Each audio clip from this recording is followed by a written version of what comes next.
Thanks for joining us for the latest episode of the Secure Connections podcast, brought to you by IOTA, the Internet of Things Security Services Association.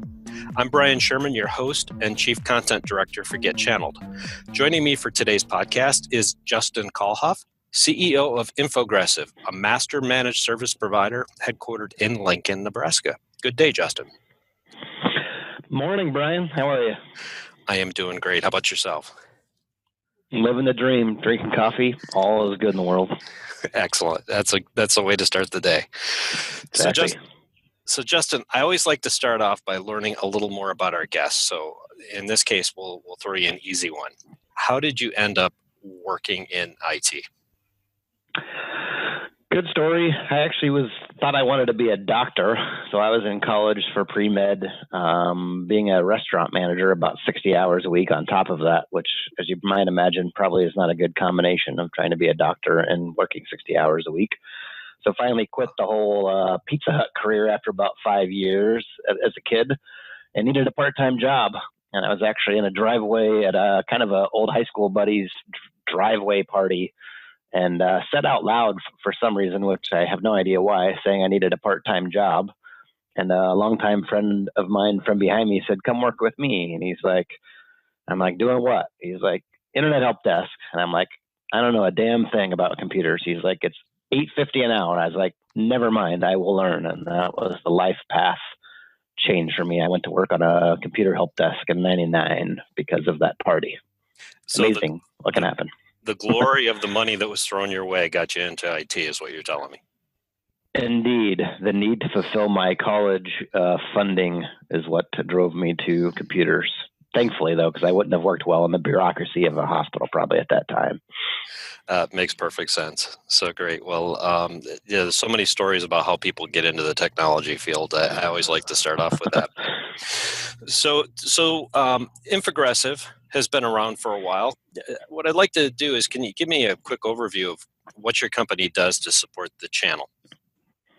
Yeah, we actually started 11 and a half years ago. It was just me. Fast forward to now, I'm told we have customers and partners in 20 countries, 44 states or something like that. Kind of grew out of a true passion for security. That's all we've ever done and all we ever want to do. We started as working in the enterprise because that's where myself and some of the early members had worked and understood. But we pretty quickly determined that small and medium business really needed help, even more than enterprise. Enterprises at least can afford the technology and the people. Small businesses couldn't afford it either. So over time, we worked ourselves down there.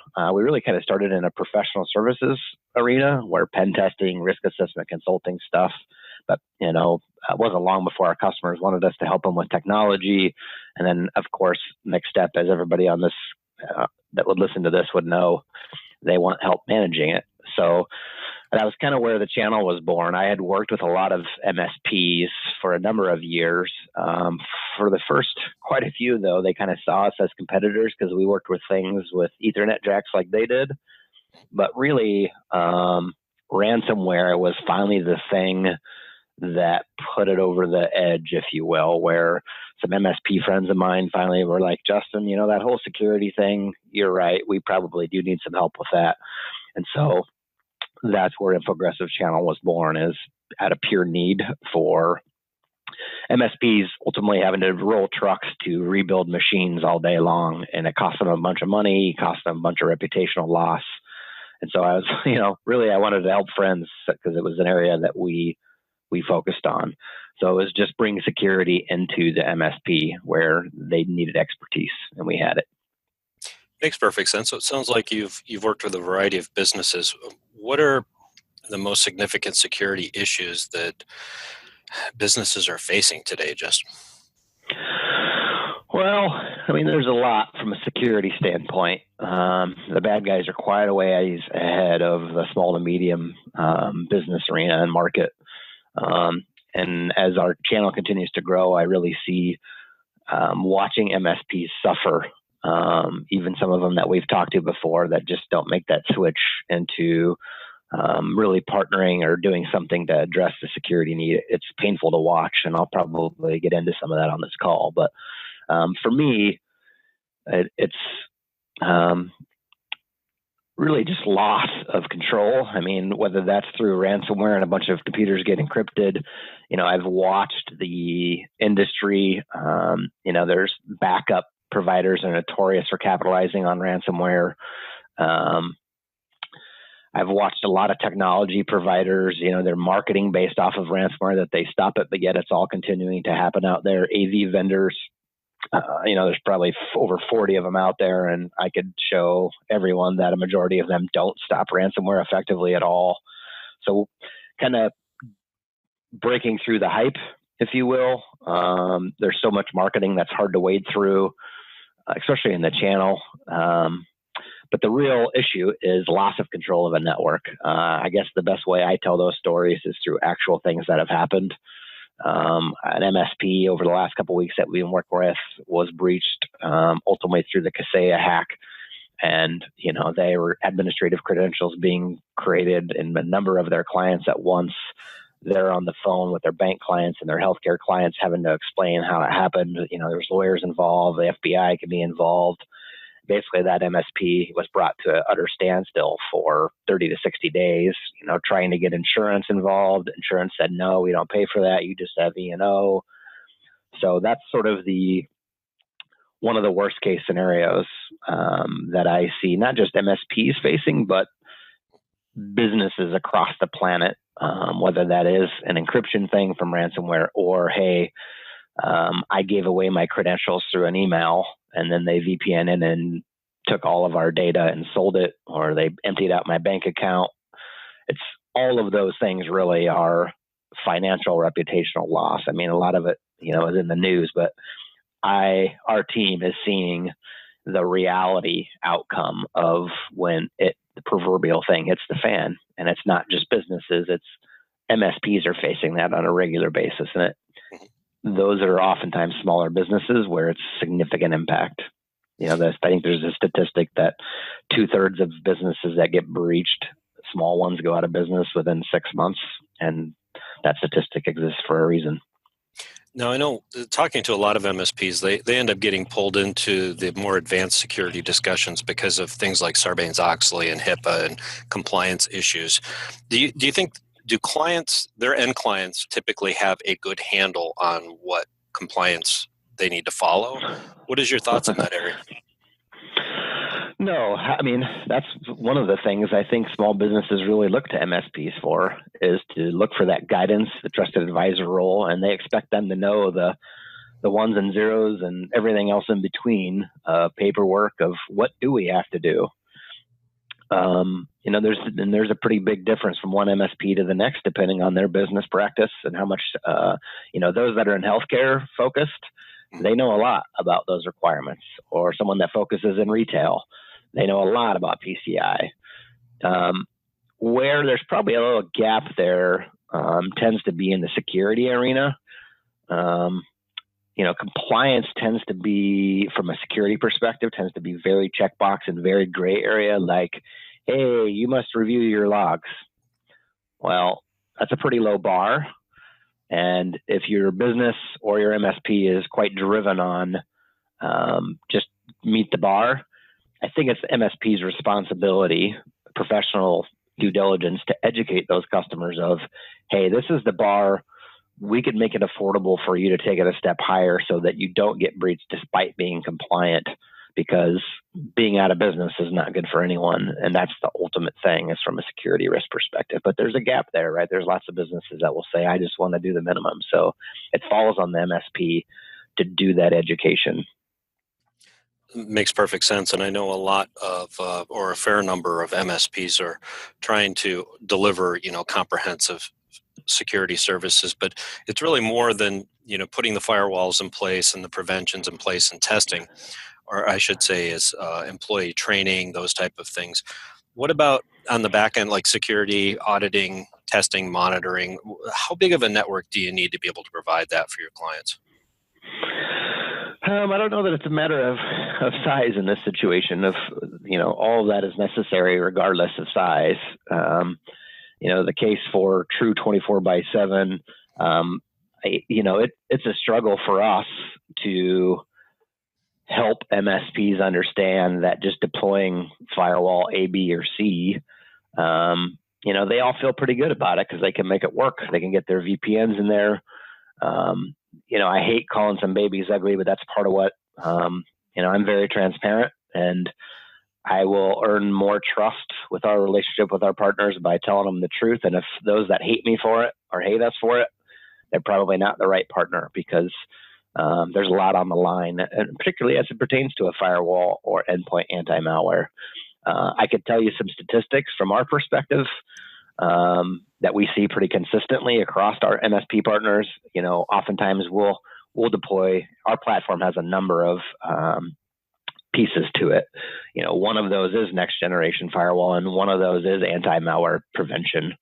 I can tell you that in our channel business, where perhaps an MSP has their own firewall of choice, not going to pick on any actual brand names here, but it's less about the brand and the color and more about the people that configure it and monitor it. But the ones that MSPs manage and configure, and then we put our anti-malware behind those firewalls versus that malware behind an Infogressive firewall, we get between 5 and 10 times the amount of anti-malware alerts behind a non-Infogressive firewall than we do a traditional. And this is just, generic. I'm not picking on any one person, but that ultimately shows the data that there's a difference between a security trained, offensive security, defensively security trained firewall configuration versus most. I'm not saying that's every MSP in the world. Some of them are really sharp on firewalls, right? They go through a lot of training, but that speaks to that gap there, and the customer themselves would never know the difference because they can get to the internet, right? Sure. Firewalls are an area of philosophical, it's near and dear to our heart.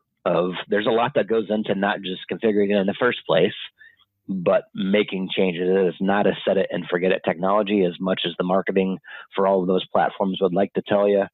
It's involved. And anti-malware is on the endpoint. It's, in our mind, it's kind of the last line of defense. It's not the primary one.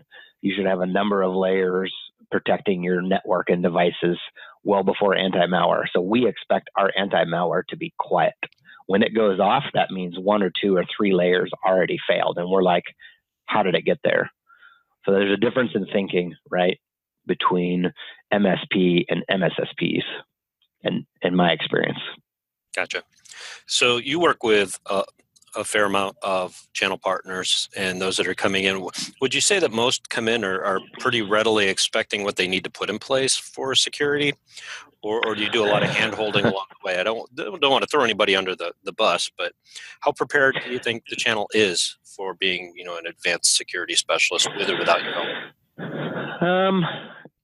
I think they severely underestimate the cost, the time, and the training. It's our experience that, a great security engineer, you don't set out and make those in a couple of years. Right. They generally will come from a strong infrastructure background or a strong app dev background or a strong network background.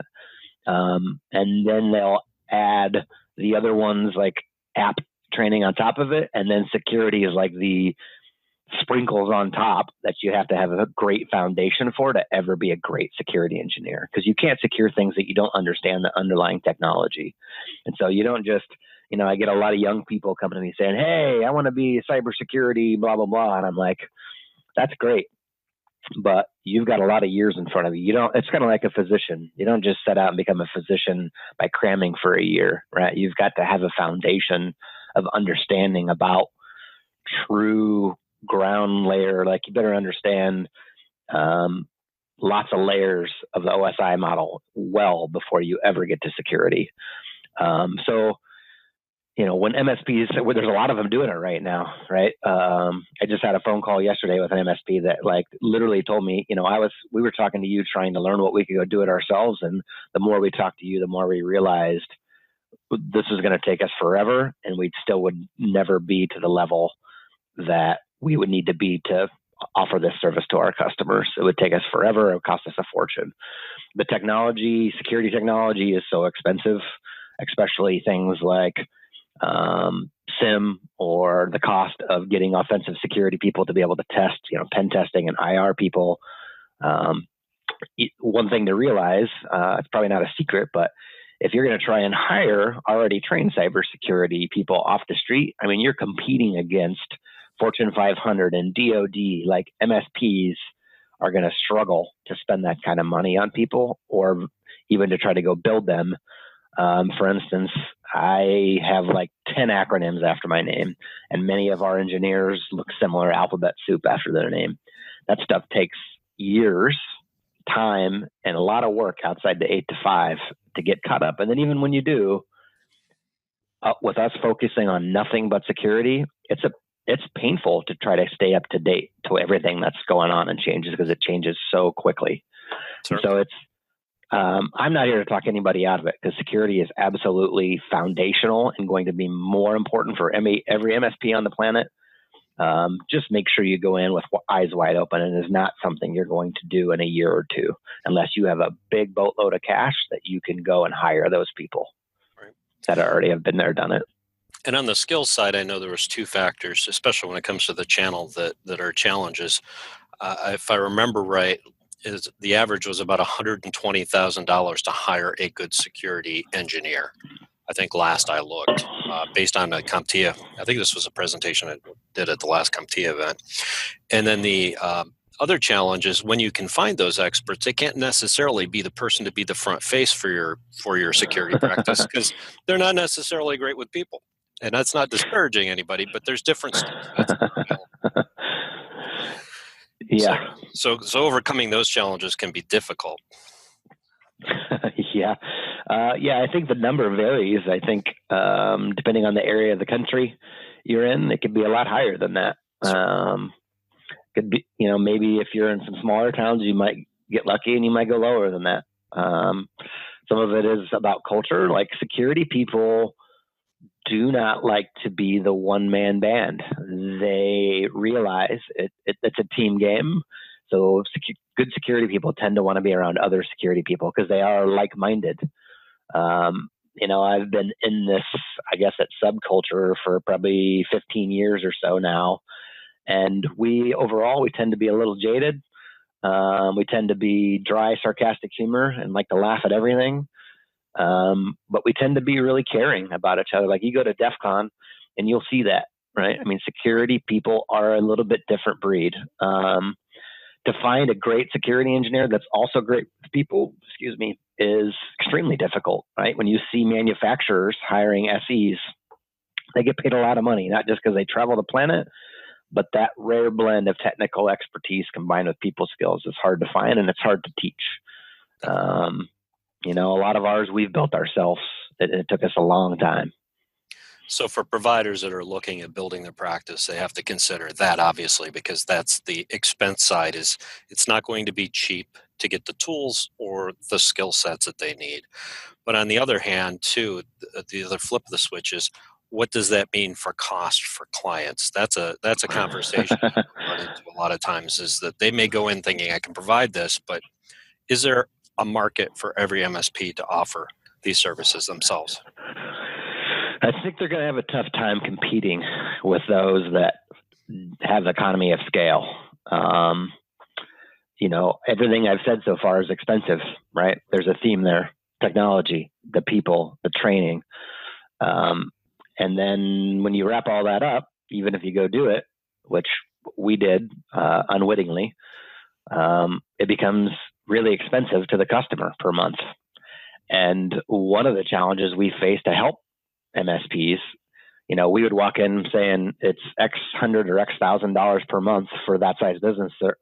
Pretty often they would have said, that's the same price that we're charging them for their entire IT. That is not going to fly with the business owner, the decision maker. Right. And that problem, that's unsurmountable, because you're just not going to win that equation. So over the years, we continued to build top level relationships, top level partnerships with very strategic partners. We don't go out and have a line card 7 miles long. We pick one or two technology providers for each of our pieces of our platform, and we work with them for years. We prove to them we can execute. We have to provide them with some revenue over time. We hope to get that economy of scale, and ultimately, that's kind of what we're doing with the channel. We're a security company that through our partnerships, they almost can benefit each other. Through our volume, they can get the price down for the technology piece because it takes a lot of volume to get there to compete against big boys, right? That have big coffers of cash, particularly big telecom has a bunch of cash, a bunch of volume that they can just sort of, do you want fries with that? I won't name names. There's plenty of other really large companies out there that offer that stuff. And MSPs traditionally don't love working with really large providers because they lack customer service, which they survive on. Mm-hmm. And then the last one is those security engineers. We can have economy of scale of having more security work to do, more repetition. Security people work with other security people to get better. And so there's just a different equation for being nothing but a security company versus trying to do everything else. It's tough. Right. So the cost factor, we talked about the price to clients, and MSPs really, that's one reason why I think they're so focused on efficiency. A is profitability too. They need to be profitable in their business, but they're also looking at providing a cost-effective service to their clients, which really explains why many are taking that holistic platform approach when they build new service or new practice services like advanced security. They need to be able to manage it, figure out the parts, and then price it out accordingly. Is that an option? Assembling tools that integrate and communicate well together in the security space, is that an option for them? And if it is, how? Yeah, I think you have to, right, to get integration done so that there's less manual work. MSPs are awesome at that stuff. I've been amazed, and we've learned from a lot of them of their extreme efficiency approach and automation. It's the key to profitability, right, in the MSP space. And the same is true for MSSP. The problem for security stuff, if you try to over-automate, you're losing that human element that's vital to manual hunting and looking at logs and looking for in between the lines. And that's different, all right? MSPs are driven to automate everything they can. Every time they manually do anything, it's a loss almost. And for when you're looking for the bad guys, there's a fair amount of manual. So it's a difficult balance between automation and doing it really well and finding the bad guy in the needle in the haystack, the proverbial needle in the haystack. I'm not sure if I really addressed your question. If you can maybe rephrase slightly, I'm going to try and answer it better. No, and I know some of the systems, like when you look at RMMs and other things, they're trying to plug the tools in to automate, but there's got to be a security measure. You mentioned some security breaches earlier. There's got to be finding the most secure platforms to work with, which could be a challenge for them as well. Yeah, that's that level of automation and sort of templating, if you will, that lots of MSPs do out of sheer need for efficiency. Mm-hmm. It generates giant security risks. So if I'm a bad guy, and this is actually occurring, this is not a doom and gloom. We've actually seen this occur more than once. If I'm a bad guy and I want to get into a whole bunch of small businesses without having to go one by one, guess who I'm going after? I'm going to go after big or small MSPs. I'm going to get their credentials once, and oftentimes they will share those same credentials, VPN or otherwise, or AD credentials across all of their customers. And pretty much I get one, and I've got the whole pot of gold. And then I can go into each one of those small businesses and take them for what they're worth. Not just their cash out of their checking account, right? I'll drop a keylogger on the person that processes payroll. I'll log into their bank account, set up a new ACH. I'll drain that account. I'll watch for their corporate Amex that they do purchasing on, and I've seen this. I've actually seen hackers steal the business credit card that's being used on those computers, buy software to use against that company in a further breach. It's almost like ripping someone's arm off and beating them over the head with it. So that all that has to do with templating or a RMM tool that has administrative system level access to all of your customers. All I have to do is get access to that, and I can use that platform, which has also been done, to push out my malware or my keylogger or my backdoor. And so, there's just a lot of things that often MSPs aren't aware of unless they're catching it on some news feed or Krebs or someplace like that they're unaware of until it's too late. It's the same thing in businesses. And part of our partnership is trying to educate them quickly and all the time about, hey, you probably haven't thought about this. You are at risk for this. You need to make some changes here. There are technologies that exist to reduce that risk massively. So that probably helps explain why not just liability, but insurance costs are on the rise for MSPs when it comes to cybersecurity, I would assume. Yeah, this whole cyber insurance industry kind of has me, what's a nice way to say it without using any four-letter words? I spent a lot of time trying to work with cyber insurance providers and brokers to try to offer and bring some costs down, particularly for the channel, where we could almost even bundle it. It was a train wreck. The industry is still so young, and insurance companies are issuing so many policies that they're not really driven to, these are my opinions, not that of, I don't know. I feel like I need to give some sort of legal disclaimer here, but they're making so much money hand over fist that they're not driven to accurately underwrite those policies, right? And so they don't care. When they start to care is when they start to pay them out, right? Where the money equation isn't in their favor.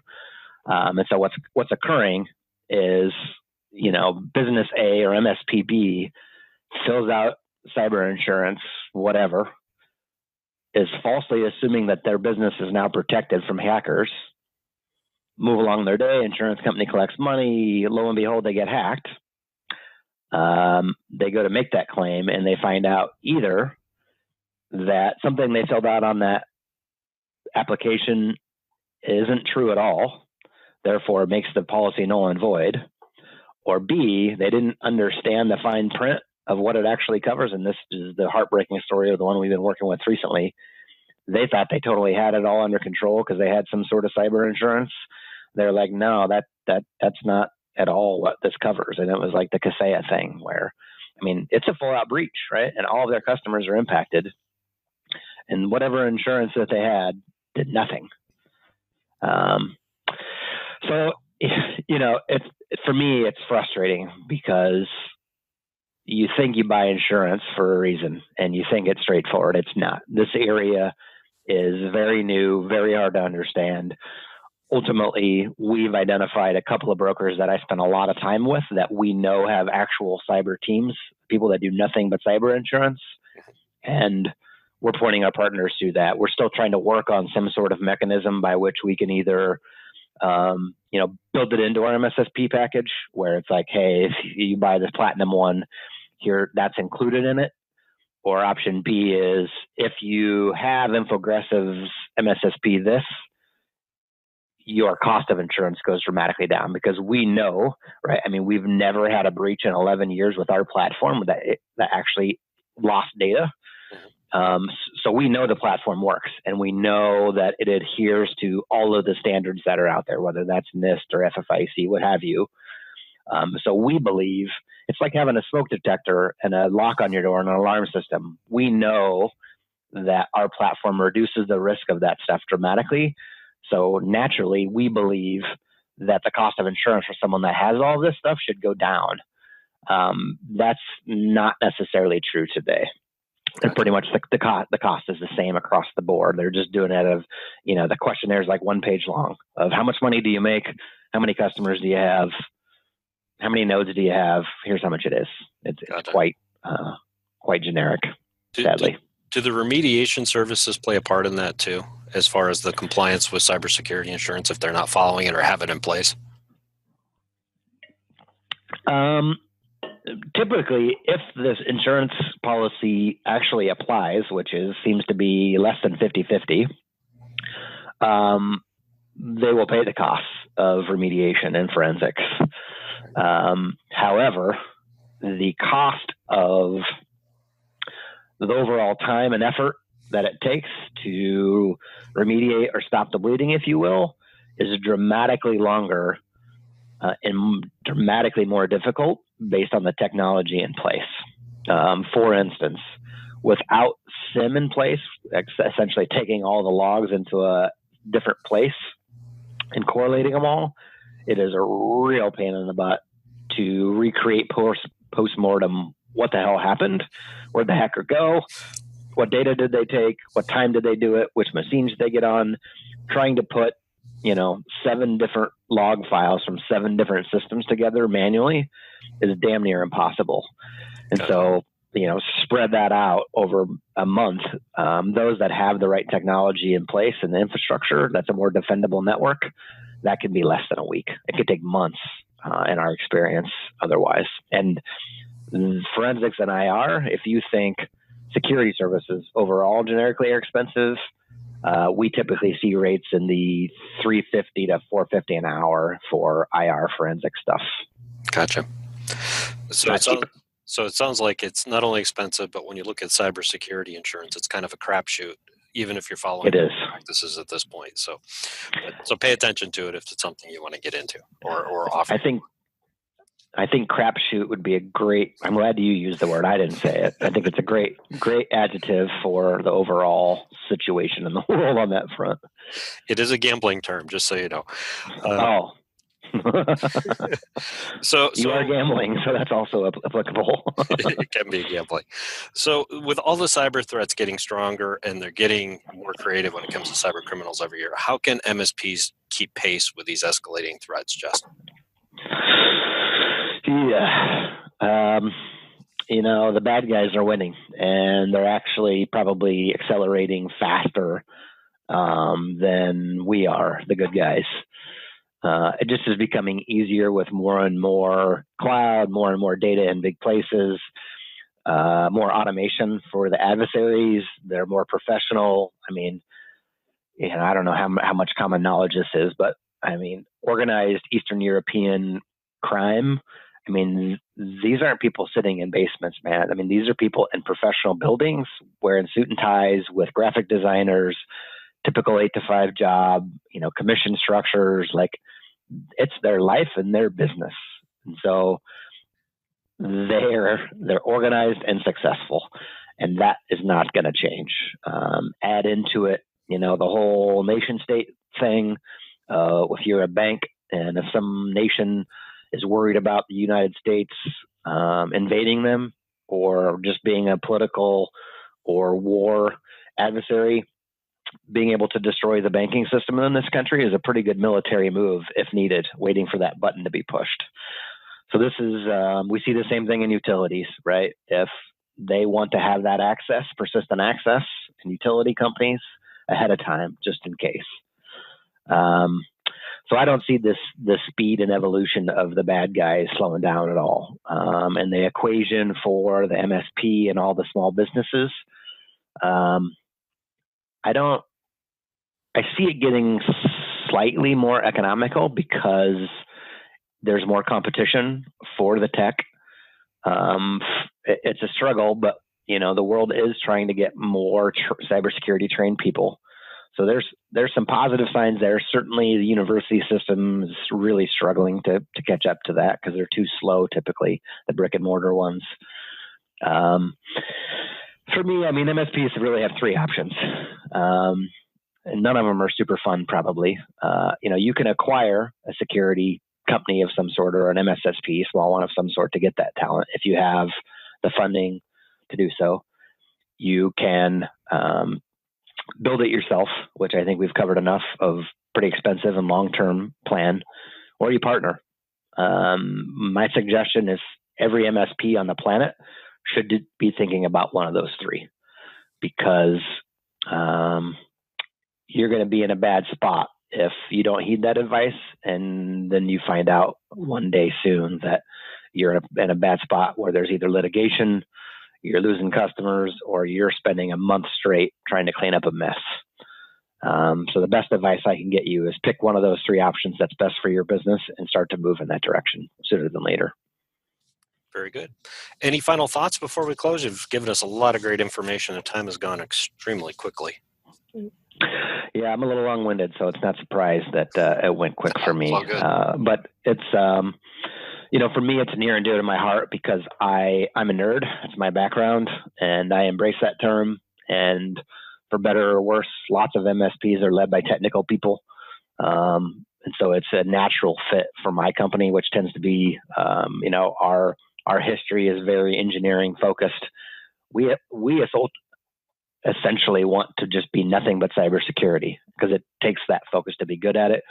And so I think there's a natural fit there for technologists getting together to help each other. And the best part is they make money off of what we do. It's not about us costing them money. And so I just want to educate them, which ultimately also indirectly will benefit, or directly, all the small business in this country, which we depend on.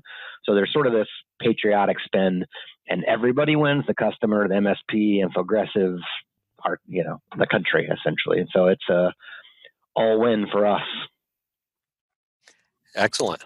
Well, thanks again. And on behalf of IOTA, I'd like to thank you, Justin Kallhoff of Infogressive, for joining us today, and also to those who tuned in to listen to our discussion.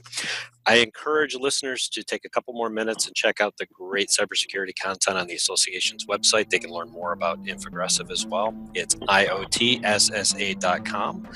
Thanks again, and please have a secure and fantastic day.